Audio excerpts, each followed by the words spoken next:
Nelly Merpinto, soy de la sección 9 de segundo año y en esta oportunidad les voy a hablar sobre diabetes mellitus. Empezaremos con la anatomía funcional del páncreas. El páncreas es un órgano alargado y angosto que está ubicado en la parte de atrás del abdomen y detrás del estómago. La parte derecha de este órgano es más ancha y está ubicada en la curva del duodeno, que es la porción principal del intestino delgado. La parte izquierda, llamada cuerpo del páncreas, es más angosta y se extiende ligeramente hacia arriba y termina en una parte llamada cola, que está al lado del vaso. El páncreas está compuesto de dos glándulas, las glándulas exocrinas y las glándulas endocrinas. Las glándulas exocrinas secretan enzimas digestivas. Estas enzimas son secretadas en una red de conductos que se unen al conducto pancreático principal, que se extienden a lo largo del páncreas. Las glándulas endocrinas están compuestas de los islotes de Langerhans y secretan hormonas en el torrente sanguíneo. El páncreas tiene funciones digestivas y hormonales. Las enzimas producidas por las glándulas exocrinas ayudan a descomponer carbohidratos, grasas, proteínas y ácidos en el duodeno. Además, el tejido exocrino secreta un bicarbonato que ayuda a neutralizar el ácido del estómago en el duodeno. Las hormonas principales secretadas por las glándulas endocrinas son la insulina y el glucagón, que regulan la concentración de glucosa en la sangre, y la somatostatina, que impide que estas hormonas se secreten. En cuanto a la diabetes mellitus, tenemos que esta comprende un grupo de trastornos metabólicos frecuentes que comparten el fenotipo de la hiperglucemia.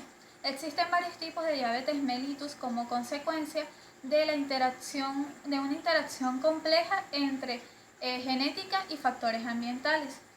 De acuerdo a la causa de la diabetes mellitus, tenemos que los factores que contribuyen a la hiperglucemia son deficiencia de la secreción de insulina, disminución de la utilización de glucosa o aumento de la producción de esta. La diabetes mellitus se puede clasificar en diabetes mellitus tipo 1, diabetes mellitus tipo 2 y diabetes mellitus gestacional. La diabetes mellitus tipo 1 es el resultado de la deficiencia completa o casi total de insulina. La diabetes mellitus tipo 2 se caracteriza por grados variables de insulina, de resistencia a la insulina, menor secreción de dicha hormona y una mayor producción de glucosa. En cuanto a la diabetes mellitus gestacional, esta es la presencia de azúcar alta en la sangre.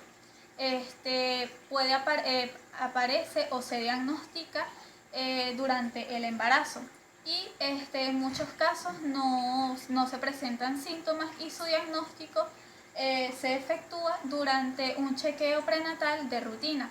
Algunos síntomas que se pueden presentar son excesiva y temblores. En cuanto a la etiología de la diabetes mellitus tipo 1, esta puede aparecer a cualquier edad, pero es más frecuente antes de los 20 años. Es consecuencia de la destrucción de las células betas del páncreas por un fenómeno autoinmunitario que se acompaña de la presencia de ciertos anticuerpos en la sangre. Es un trastorno complejo que es causado por mutaciones de varios genes y por factores ambientales. Fisiopatología, a pesar de que otras células de los islotes, como las células alfa, que son las productoras del glucagón, las células delta, que son las productoras de la somatostatina, o las células PP, que son las productoras del polipéptido pancreático, son similares desde el punto de vista funcional y embriológico a las células beta.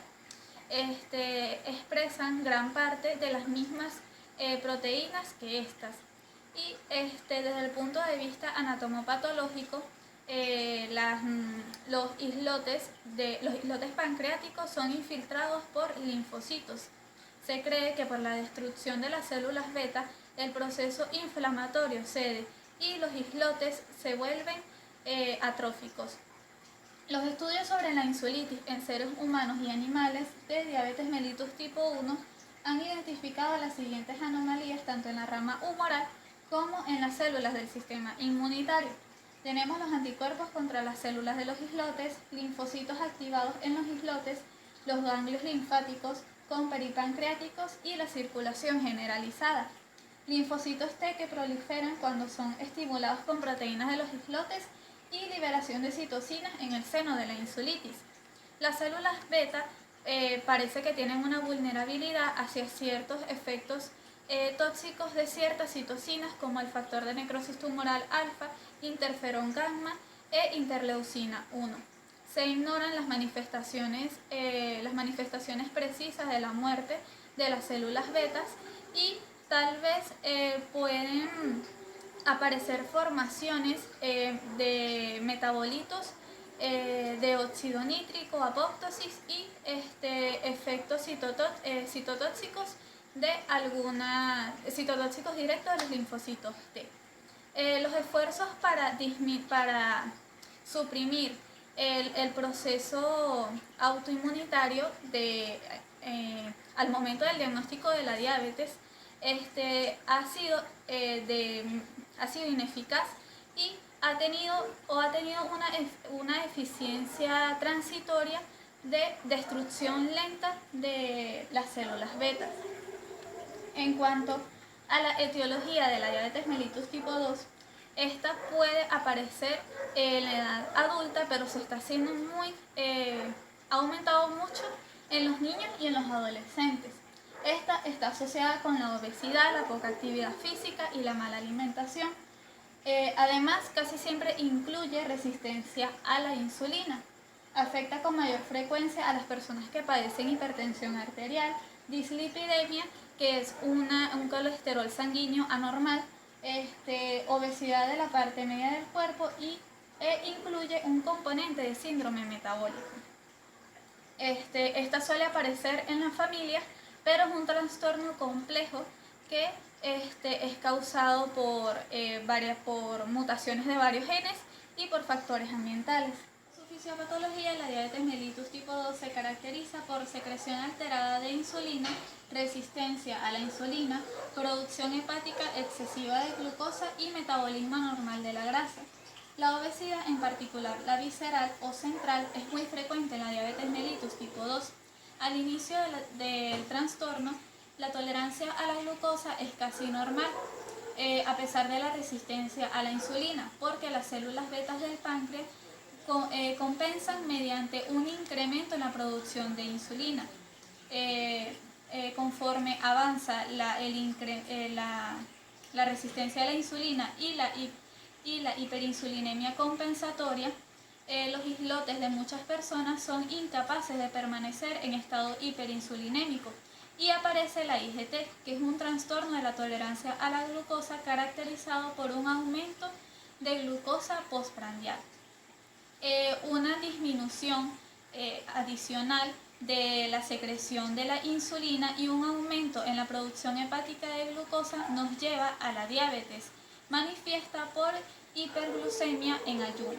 Aunque tanto la resistencia de la insulina como la secreción alterada de insulina contribuyen a la patogenia de la diabetes mellitus tipo 2, la contribución relativa de cada una varía de una persona a otra. En cuanto a la clínica de la diabetes mellitus, muchas personas o muchos pacientes no presentan síntomas o pueden ser mínimos en sus primeros años antes del diagnóstico, pero algunos síntomas pueden ser la poliuria, que es un aumento en la frecuencia urinaria, polidipsia, polifagia, baja de peso inexplicable, pueden padecer de entumecimiento de las extremidades, dolores de los pies, visión borrosa, infecciones recurrentes o graves, pérdida de la conciencia, náuseas y vómitos intensos o estado de coma. La cetoacidosis, que es la consecuente de las náuseas y los vómitos intensos, es más común en la diabetes mellitus tipo 1 que en la diabetes mellitus tipo 2. En cuanto al diagnóstico de la diabetes mellitus, tenemos que se establece por la presencia de los signos clásicos de hiperglucemia y una prueba sanguínea, es decir, una concentración plasmática de glucosa mayor a 7 milimol por litro o por 11 o mayor a 11.1 milimol por litro, 2 horas después de haber he bebido una solución con 75 gramos de glucosa. Aunque no es muy eficaz en los países con bajos recursos, la prueba de la hemoglobina glucosilada se practica para conocer aproximadamente el control metabólico de azúcar sanguínea en los 2 o 3 días procedentes a fin de orientar en las decisiones del tratamiento. En la diabetes mellitus tipo 2, en algunos pacientes asintomáticos, el diagnóstico se establece mediante el tamizaje oportunista de grupos de riesgo elevado, es decir, en una visita de rutina en el médico, se puede dar cuenta que el paciente puede estar propenso a padecer diabetes mellitus y le mandan a hacer una prueba de tamizaje. Muchas veces es el mismo paciente quien solicita la prueba. Su tratamiento. Tenemos que en la diabetes mellitus tipo 1 se recomiendan las inyecciones de insulina de por vida en diferentes combinaciones. Están la insulina de acción breve y la insulina de acción prolongada. También tenemos el tratamiento intensivo mediante sendas inyecciones antes de las comidas, inyecciones de insulina una o dos veces al día y bomba de insulina. En la diabetes mellitus tipo 2 los pacientes son tratados con dietas y ejercicios solos o añadiendo algún antidiabético oral, con una combinación de medicamentos orales e insulina o con insulina únicamente. Muchas gracias.